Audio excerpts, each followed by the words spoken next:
Okay, Ritchikar number 1 by Dalza.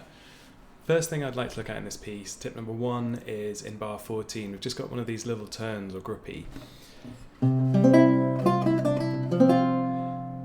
And once you get confident with this piece, you probably want to end up playing that a little bit quicker. And I've got a little trick for being able to play those fairly fast, as long as they're fairly short. And that is just, actually, usually we ask for a fairly loose right hand when we're teaching the lute. But in this one particular case, it's actually useful if you suddenly have a fairly tense finger. Now, I wouldn't recommend any tension normally at all when playing the lute, if possible, but when you're playing one of these fast little turns, it's quite useful.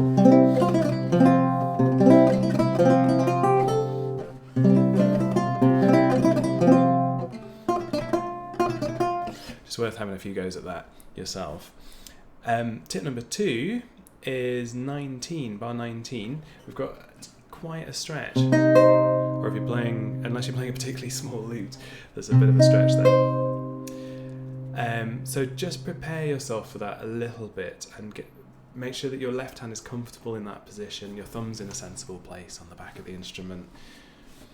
And just play that phrase and go into it and away from it, but just give yourself the time to process it. And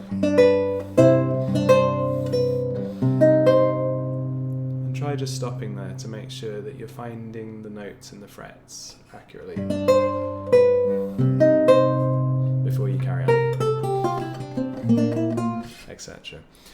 Tip number 3 is just a musical one, really. In bar 25, we've got this shock 6 chord on a D,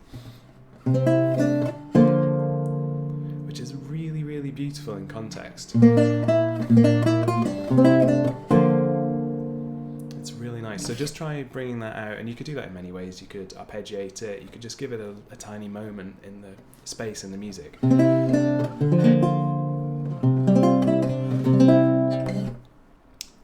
And that's all I have for you today. So I hope you enjoy it. Let me know how you get on, and I'll see you tomorrow.